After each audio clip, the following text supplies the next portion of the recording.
resonate deeply with the work we do across the Gen network. In Botswana, we have seen firsthand how collaboration, whether regional or global, creates powerful opportunities for entrepreneurs who are ready to grow but need access to mentorship, markets, and the right digital tools. Cross-border partnerships are not just about sharing resources, they are about sharing courage, ideas, and the belief that innovation can come from anywhere.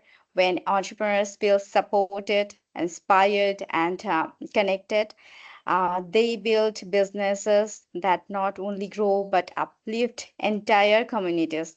I look forward to sharing insights on motivating teams to scale, and I'm excited to learn from my fellow panelists on how we can collectively strengthen entrepreneurial ecosystem across continent. And thank you for having me, and I'm excited for the conversation ahead. Thank you. Thank you very much, Nahid. Good morning, everyone in Botswana. Good afternoon, everybody in India or other countries in the Southeast Asian part, and also good afternoon, everyone in Indonesia.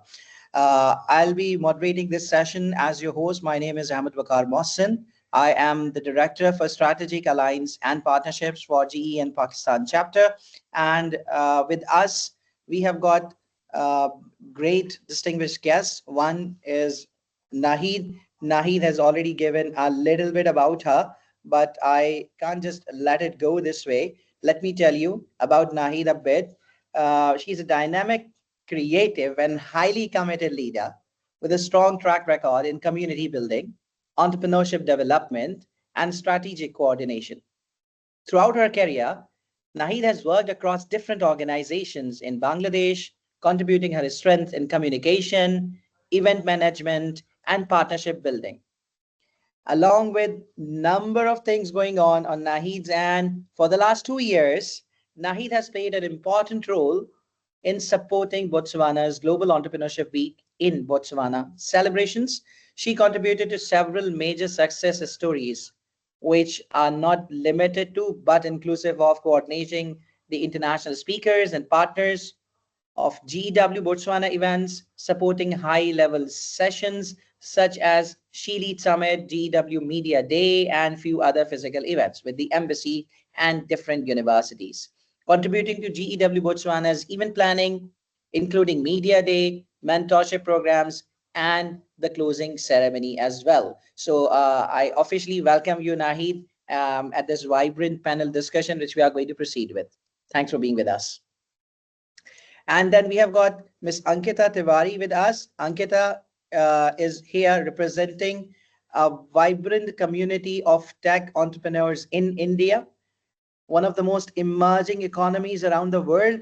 And Ankita is representing Tech Solution. Tech Solution is associated with us at the Global Entrepreneurship Week platform, at the Global Entrepreneurship Network platform, and also one of the proud partners of the Gen UAE's national host, the Fifth Dimension, is the Taxton Solution. A little bit about the company. It's the Microsoft Silver Tier company, which is operating in India, providing different IT solutions across the globe. And Ankita herself, she's the lady behind a lot which is happening, which is India, outside India. She's the one who is leading the business development team of Taxton Solutions, making it sure that all these strategic alliances and partnerships being done by the Taxton Solutions within India, outside India, she is leading that thing. Ankita, welcome here on this platform.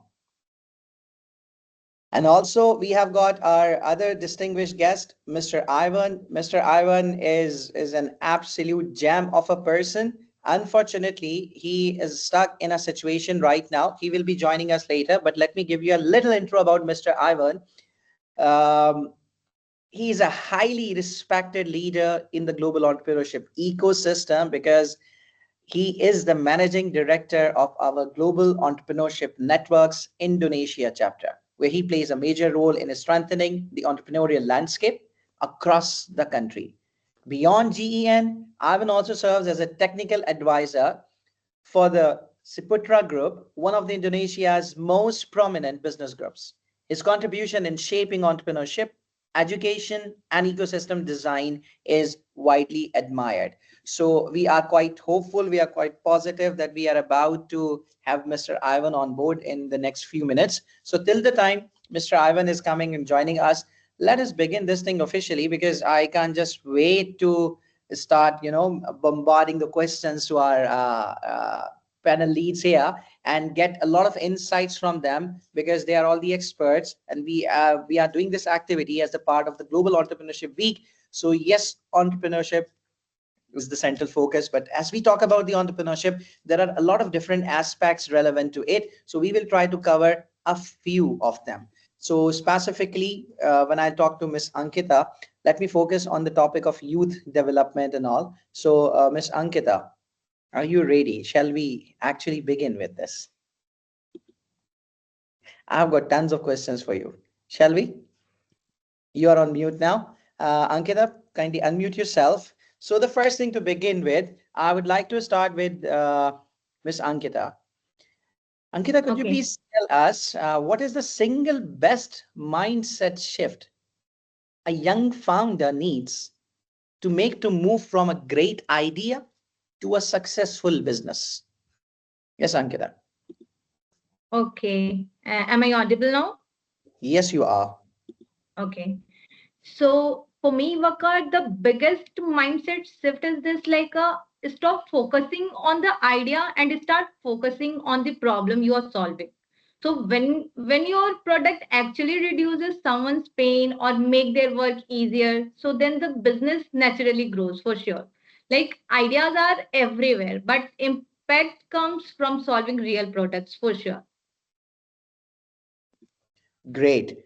A nice saying to get this thing. Ideas are everywhere, but the thing which is really of importance, that's the impact. Well, taking Yes. it from here, I would also like to get some input from Miss Nahid. Miss Nahid, am I audible to you? Yes, yes. Okay. Nahid, since you are doing a lot of stuff, whether it's being about youth entrepreneurship, whether it's been about coordinating different activities, whether it's about managing the sponsors, the universities, the embassies all over.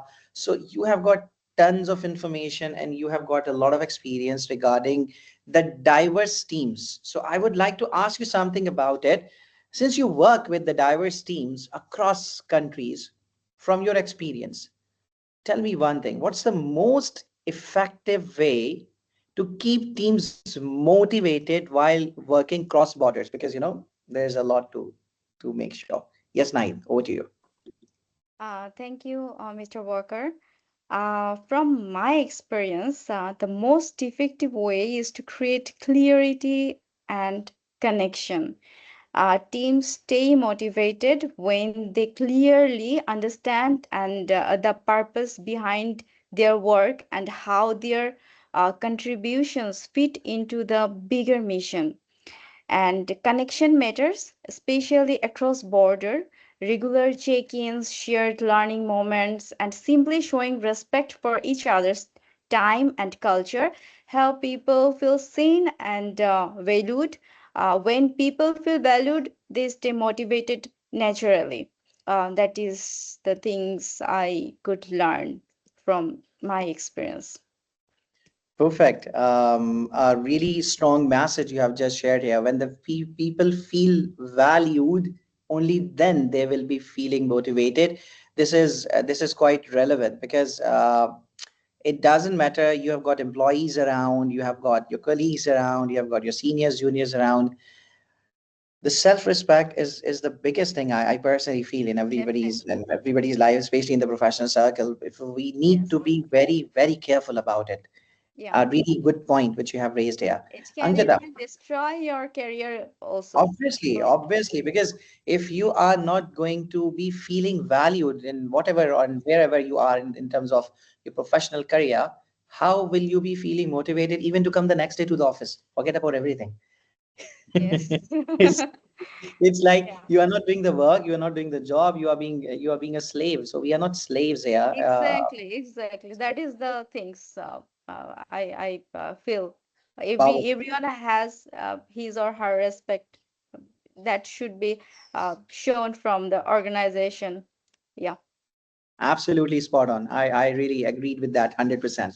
Okay, moving on to Ankita. Ankita, Yes. um, we have started with a question relevant to the mindset shift in the first one. I'm just going to reconnect there. Let's talk Okay. about the mentorship point because there are a lot of startups taking place around the world, and we know there are a lot of startup relevant question, mentorship relevant question. And the reason to ask you these questions because you are leading a huge team, so you are working as one of the mentors, and I can understand. That's why I feel you are the right person to be asked. When did a mentor give you a piece of advice that felt Okay. at that time but completely changed your path? I'm taking you back to your, I don't know, in your teens maybe.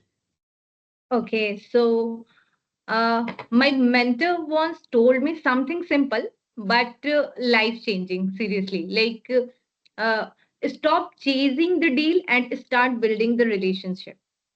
So that one line shifted everything for me. Seriously, to be very honest, I realized business become stronger when you respect people, listen more, and build trust. Seriously, not when you are argue or push for your own win. A strong relationship create strong results. Trust me. Yes. Absolutely spot on. Nahid, would you like to add something on it? Just stop chasing the deals and start chasing the relationship. Amazing. Nahid, anything Yes. to add on here? Um, Actually, when you work for an organization, there is like we think that that should keep informal way or something like that. But when you work 1 year or 6 months later, it become like they have a good relation between team and all the things. So you cannot separate all the things. Some things can be personal, so you should maintain all the things like this way. At end of the communication, I would like to say self respect and respect each other would be very important for this. Yeah. Great. So everybody would agree what Ankita has said and what Nahid has just added on to this thing. Okay, Nahid, let me take you to the topics we are more concerned about based on your experience here. So you were telling something about safe to try experiments. So let me mention this thing. Can you explain how this method, which means safe to try experiments, how this method helps team stay innovative and confident? Don't you feel it's a bit risky if you're trying something new? It's risky, but safe to try experiments gives people permission to test ideas without fear of making mistake. There are small, low trial where the goal is to learn, not to be perfect. When the team knows they won't be judged or criticized harshly, they open up. They take initiative and innovate more. This builds both confidence and creativity, which are key for any team that wants to grow in a fast changing environment. So, yes, I think but this is a little bit risky, but without risk, nothing can be achieved bigger. Yeah. I would just like to add on here, like usually we, the entrepreneurs, especially those who are owning different companies or the institutes, there's a common saying in our corridor which says, the higher the risk, the higher the reward. So business is all about taking risk. It depends who has got how Exactly. much potential and how much courage to take the risk. So yes, it's always risky, but I do agree Exactly. with that. Safe to try experiments. It's more about the culture of the organization because I have personally seen that thing over the period of 1.5 decade of my professional career. The organizations where the people, the employees are being allowed to do something new, and they have the courage that if we are trying something new, first thing we are allowed, second thing we have got the backup from our leaders. So that's how the Yes. leaders grow new leaders. Because if you will not allow the others to take a risk, come up with something innovative, first thing there will be no innovation, second thing there will be no professional growth, and third thing, you will not have leaders. You can train good managers, but you can't have leaders. For a leadership quality training, you have to give that much space and courage. That's purely my personal opinion. If somebody is not agreeing with that, well, we have to respect everybody's opinion. I'm not saying it's a fact, but yes, it's an opinion. Ankita, one Yes. quick question to you, in order to Okay. moving on with our discussion here. You said Okay. about a beautiful advice being given by your mentor to you. So I would just like to ask you one thing. Beyond just giving advices, how can Okay. experienced leaders truly become an advocate for a young entrepreneur from a different background? Because in India, we know there are 36 states, there are 20 plus languages being spoken. So even if you cross the state, you move from the northern to the southern part or to the central part, a lot of background shifts, and this is quite common. So in that case, keeping that thing in mind, in your own ecosystem, in your own country chapter, answer me this thing: how can experienced leaders truly become an advocate for a young entrepreneur from a different background? Okay. Okay. So according to me, a true advocate doesn't give advice. They open doors. They introduce young entrepreneurs to the right people, recommend them, and help them navigate how the business world really works. So that support is what gives new founders opportunities, so they could never get alone. Great. Nahi, would you like to add on something to it based on your experience in Bangladesh or some other countries you have worked with? Because you are representing here GE and Botswana, so I know there's a lot. Like when we talk about Africa, it's still, I personally feel it's a kind of untapped market. Why untapped market? Because the potential African region has, um, honestly speaking, a lot of people around the globe don't even know about it. It's just, yes, it is happening, especially after the COVID. People have started to see some untapped markets and all, and we could see that Botswana, great, it's turning out to be one of the most emerging economies in the southern part of the Africa. But yes, that cultural shift, that sometimes it's kind of disturbing. But as an entrepreneur, what do you suggest? How and like in what way the entrepreneurs, the senior ones, can help out, can become the advocate for the younger ones? Did you Um, face any problem? um, uh, actually, younger one. Last day I had a meeting. Not we had a session. She leads. So they have some amazing women business entrepreneurs. So they what was their experience? They're different country, different culture, their thought and their struggling, it's a different way. Like someone is talking about their like a family background, suppose someone talking about their surroundings, colleagues, and family members. Someone talking about one entrepreneur. She is a musician, and she was talking I'm running a school, music school, and one of young lady, she is very passionate about music. So she was doing great. After 2 years, her parents came to me and asked that please motivate her to go to the school. But she was very surprised that isn't it's a school, it's as a music school isn't don't you think that music school is a school? like this way, a different culture, different place, it's create problem, but you have to understand the situation. You have to understand what culture and what educational background, everything you have to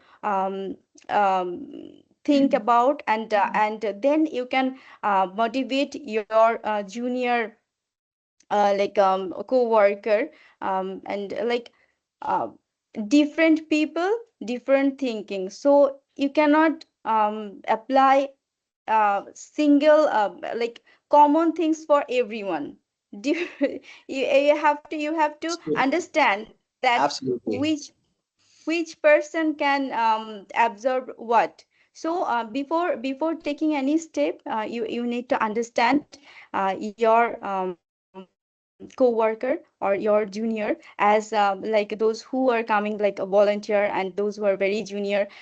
Their this generation is interesting, so we have to More than interesting. understand, yeah, we have to understand that how to deal with them, then we can do. Yeah. Thank you so much for your input, Nahid. And I would just like to highlight here that Mr. Ivan has just joined us. Mr. Ivan, can you hear me? Am I audible to you? Are you here?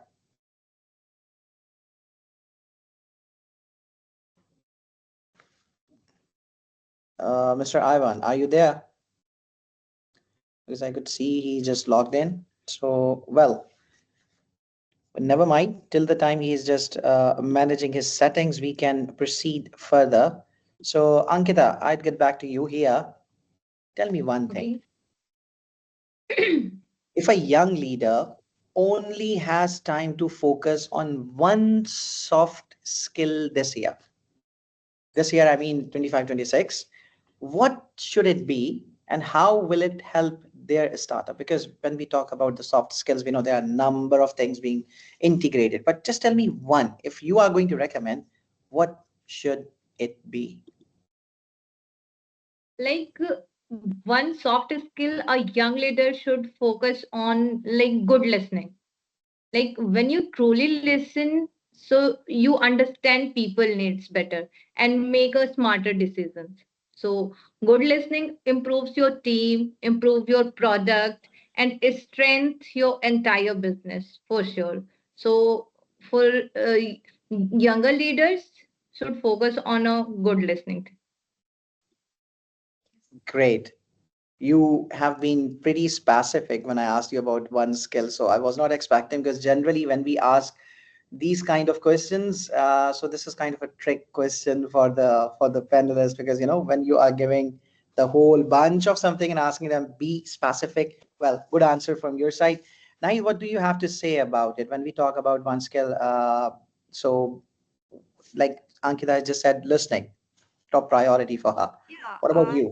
I would like to support her, but if I say the a soft skill, that can be communication. But if I would like to say about listening, the starting point is always listening before directing or deciding. I try to understand how each person uh, prefers to communicate or work.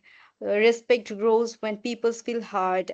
I also make sure to set shared norms, simple things like how we give feedback, how we make decisions, and how we handle disagreements. And most importantly, like um, I think listening is a very powerful and a strong soft skill. I would like to agree with Ankita. Okay, and to connect with that, we all welcome Mr. Ivan here. Sir, thank you very much for joining us. And as you could listen, and we could also witness, you were listening patiently, and we could not introduce you right in between. But as Ankita and Nahid, you were just saying, Mr. Ivan is the perfect example. He's such a humble person that even after joining it, and we did not introduce him in between because we could not want to disrupt the situation and the ongoing process. Well, that's the perfect example for all our viewers. Listening is really important. So let me give a little brief about Mr. Ivan. Mr. Ivan, please allow me to introduce you one more time. We did the introduction at the beginning, but for all our viewers who are joining us right now, let me tell you, we are honored to have Mr. Ivan with us. He's a highly respected leader in the global entrepreneurship ecosystem. Mr. Ivan is the managing director of the Global Entrepreneurship Network Indonesia chapter, where he plays a major role in strengthening the entrepreneurial landscape across the country. And when we talk about beyond GE and what he is doing, he serves as the technical advisor for the Ciputra Group, one of the Indonesia's most prominent business groups. His contribution in shaping entrepreneurship, education, and ecosystem design is widely admired. We are really, really grateful to have him with us today. So please join me in welcoming Mr. Ivan, a visionary ecosystem builder, an inspiring mentor, and a true supporter of entrepreneurs. Mr. Ivan, welcome, sir, here. And allow me to not give you any more space to think about it. We just want to pull you into this discussion. So allow me to come up with a quick question to you. And we would love to have you answer that. In order to do that, Mr. Ivan, the first thing I would like to begin with is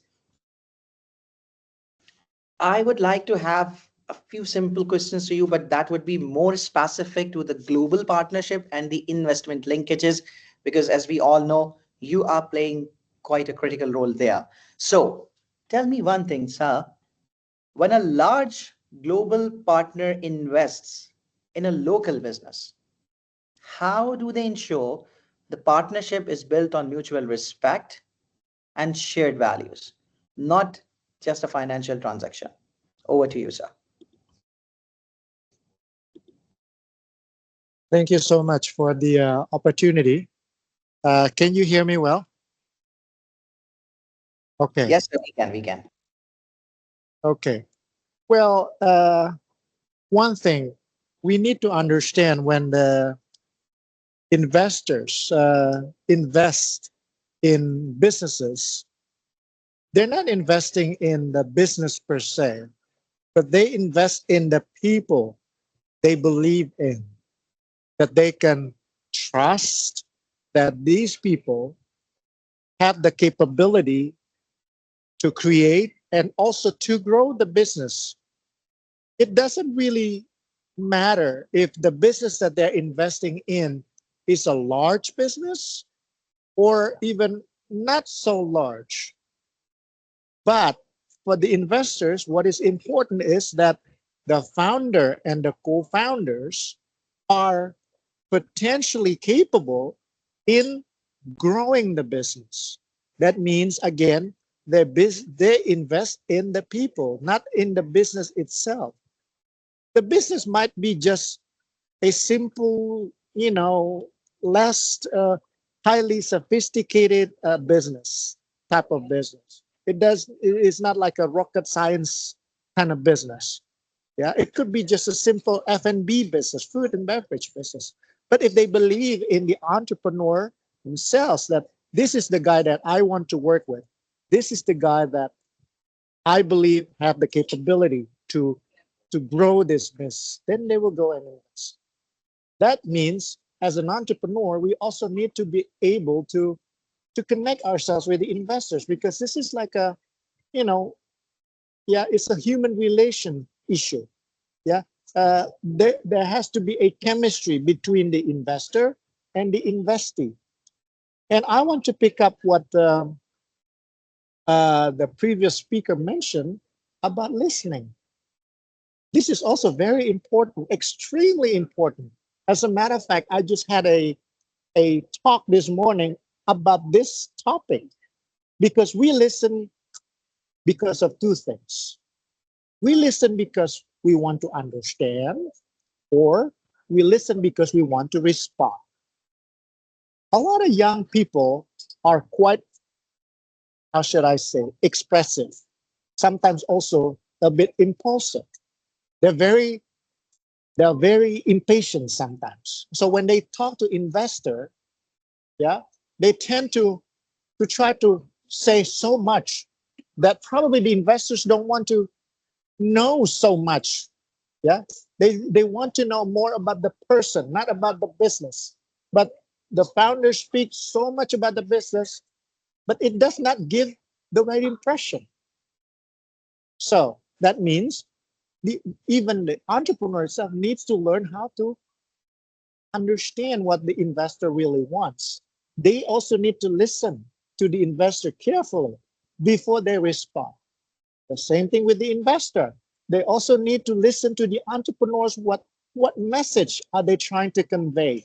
What issue are they trying to solve? And only then, when they understand, then they can say, aha, this is the right investee that I want to work with. Listening is very powerful tool, but we need to learn how to do it correctly. Sometimes we even need to prune our capability to listen, to understand, not to respond. Yeah, because listening to respond meaning what? Sometimes before the other party finished speaking, we already think that, oh, we should say something in back, right? Oh, I know that you don't need to continue your statement or your question. I know what you want. No. So, Thank you so much, sir. It's a harsh reality, I must say, but you were absolutely spot on. And I would like to just relate it to a recent incident I've gone through. As people here, most of them, they know that I'm based out of Dubai. And the GITEX Global is one of the highlighted events taking place in the month of October. So I was being invited by one of the South Korean groups because the government of South Korea is more than interested. They have created a whole ministry of entrepreneurship, and they have sent 10 different startups here to pitch to international investors and collaborators. So I was honored to be one of the jury members there. And let me tell you, once the pitches were going on, I handpicked 4 out of 10. And then I said, I want to meet them. I met them and I picked it up through the pitch. But the sponsor or the organizer, he was insisting me, sir, you better meet with this guy. I said, I'm not interested. No, no, sir, I think you missed it. You better go and meet with this group that named 60 hertz. Honestly, the time when the lady was giving the presentation, that was full of information. I would say information overload. So I actually overlooked it. So it overshadowed the entrepreneur as the service or the product. But honestly speaking, when I got a chance and on the recommendation, I met that. Now we are moving on with the negotiation with that startup, other than those four, because that had the potential. But as you said earlier, sometimes people are so impulsive, especially the teens or who are just moving from teens to teens. Absolutely all right. Nahid, I would like to have one of your input here. Let me throw a quick question to you based on the topics you are dealing with. As Mr. Ivan has already mentioned about the listening importance and about the investors, and the most important thing that the true investors, they invest in people. So we are more concerned about the cross-border work. So Nahil, would you please tell me that the cross-border work often involves cultural differences, right? So how do you ensure respect, understanding, and smooth collaboration among multicultural teams?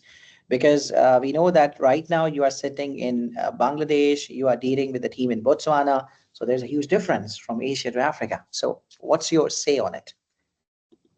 Well, um, I think trust can be built even without physical meetings. Few practical steps include like being consistent, showing up to meeting deadlines, keeping promises, creating space for informal conversation, even just 5 minutes helps people bond, encouraging transparency, share challenges, progress, and expectations. Like when we work, maybe they have some juniors. They should know that what they are working. There should be some transparency, and when we can deliver this message that why you are working here, they can be motivated, and they will be encouraged. And finally, acknowledging each person's effort. When people feel recognized, trust builds faster. Like whatever the steps, like one things has done by one person, we should recognize, yes, she did that much good, and we can appreciate these all small habits create a climate where people feel safe to share ideas and work together. And I think the distance is nothing for this issue if you can fix all the habits. Uh, yeah, thank you. Perfect. Really solid message. When the communication is crystal clear, when the acknowledgement and recognition is there, distance doesn't matter. Beautiful night. Beautiful. Mr. Ivan, I would like to get back to you here in order to connect the same thing. As you've already mentioned about the investing in people rather than investing in business. So, um, yes, we know that funding is a really important part, and people, most of the time, the only major factor they were concerned about is the money.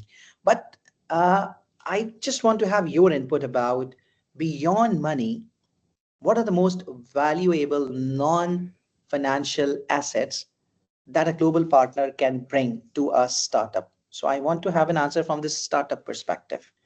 You are being the mentor, you were the right person to answer that.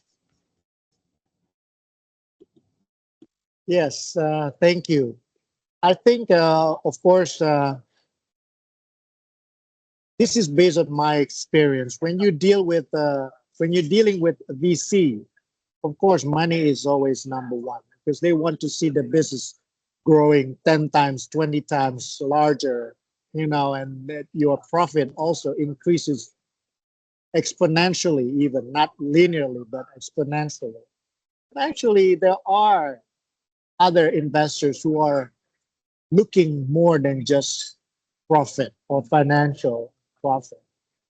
When we talk about, for example, the so-called impact investors, what they're looking for like impact. Profit is good because profit is necessary for you to be sustainable.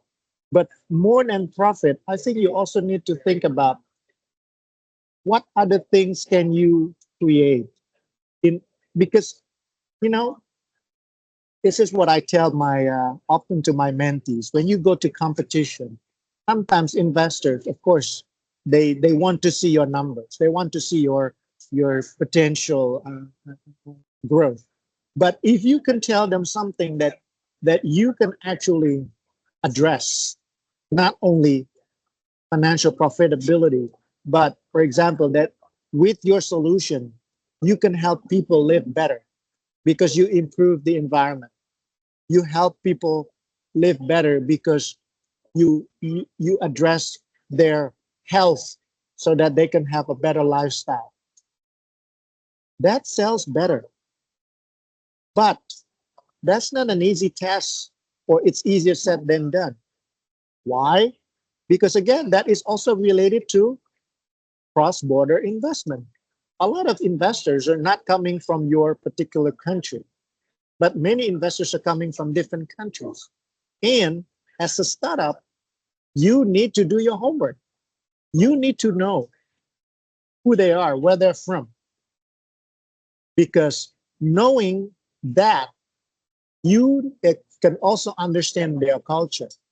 When you're dealing with a Korean investor without knowing what Korean culture looks like, most likely you will not get the investment. But if you do know that, you're impressive.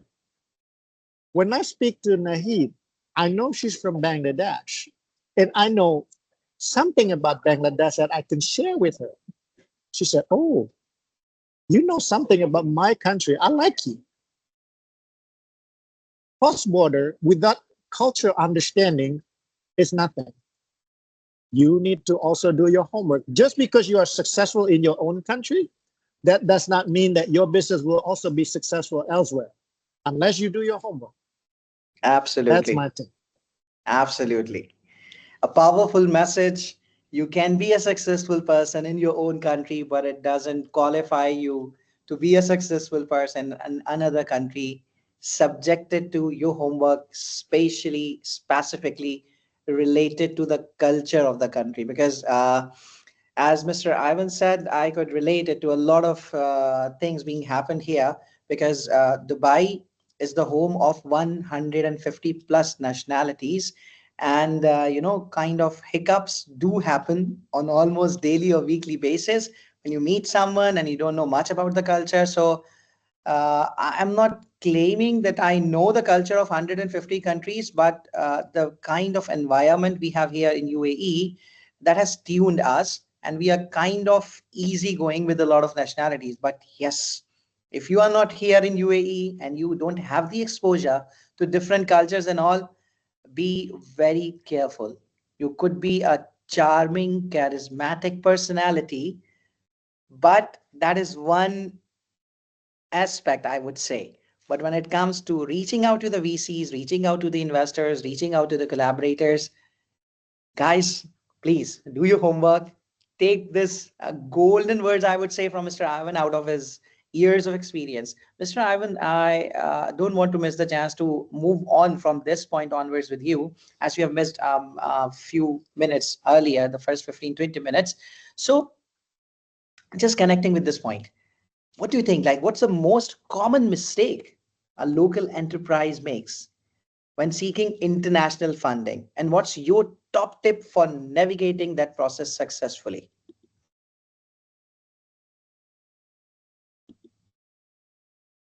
You know, I always say creativity based a lot on perspective. The broader your perspective is, the more creative you can be. If you are a person living on an island by yourself, that's the only perspective you have. The only creativity you know is whatever is in your head. But if you meet a lot of people, if you visit many, many countries in the world, you know a lot. That will give you a lot of ammunition to be creative. And I believe the more creative you are, the more ideas you can have, the more problems you can address, the more solutions you can create, the more people you can help. That's my take on that. Perfect. So, the creativity factor, which you have just mentioned, and yes, I can relate it with the homework point which you mentioned, and especially startups from one nationality reaching out to another nationality. You have to be creative, you have to do your homework, you have to be innovative, because once you can understand the cultural part, then you can move on easily towards the professional part. That's what I would say with that. Thank you so much, sir, for this point. Nahid, one last question to you, because there's a lot which you have already contributed. Thank you so much for that. What practical steps, according to you, can an organization take to build trust and openness, especially when teams are working virtually or have never met physically? I'm just connecting it with the point which you have mentioned last. So tell Yeah. me some practical steps because you are dealing with the teams in two different countries. Yeah, I think that could be lead with purpose and respect. When leaders clearly communicate why the work matters and consistently treat their team with respect across cultures, roles, and borders, people feel inspired to give their best. Purpose gives direction, and respect creates the environment where people feel confident to grow. When you combine these two, teams naturally rise to global challenges. Yeah, so I think purpose and respect to main to yeah. Yeah. Lead with purpose. Perfect. Lead with purpose. Mr. Ivan would like to add on something to this. I've just picked win one line here. Lead with purpose. You say on it. It is indeed true because, you know, oftentimes as founder, you do not realize how fast your business grows. Suddenly you keep hiring and hiring and hiring people. Initially you work with 5, suddenly you have 50 people under you. But if you cannot relate to the other newly recruit, what happened? They just work for you, but they do not work with you, right? So it is very important for you as a leader, as a founder, to constantly communicate with your team. There is no boss and employees type of relationship, especially in the newly set up startup companies. Everybody should be part of the team.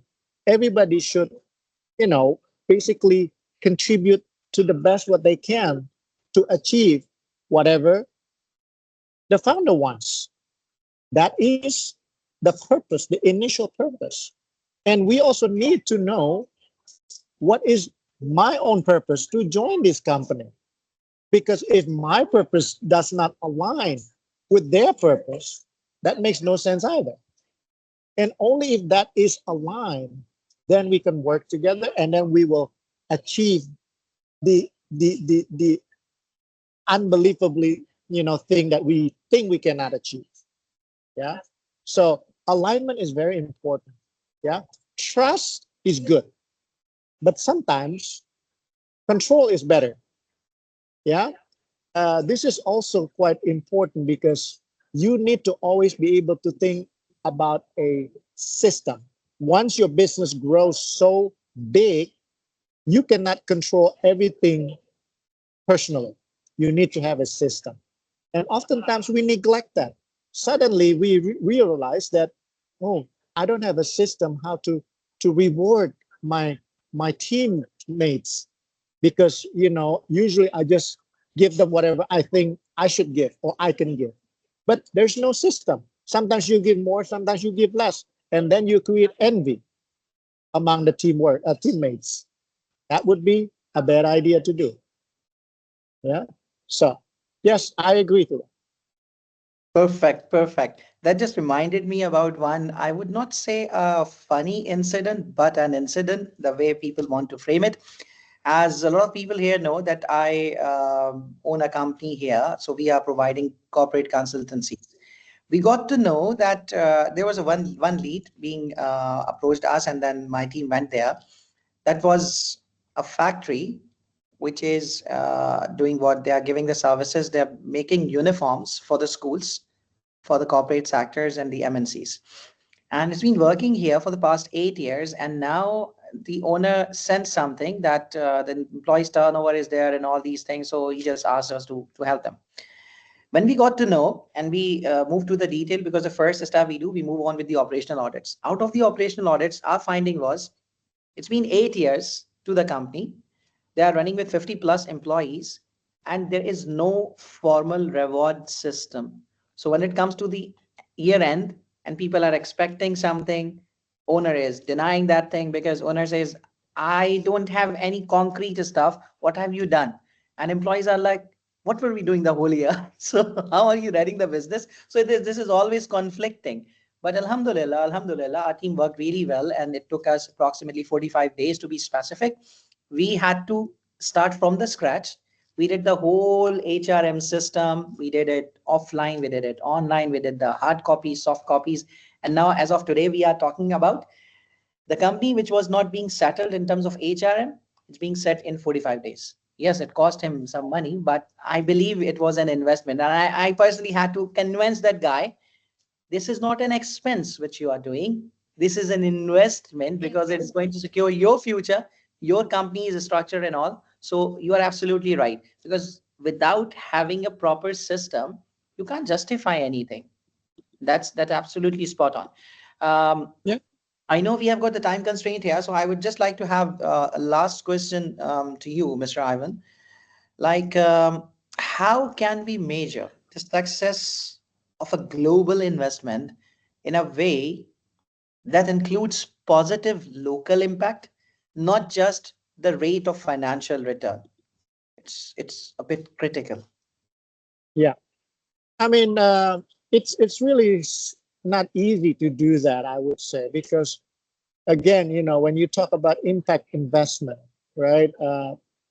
How to measure your impact? It's really a hard job to do, but you always need to be able to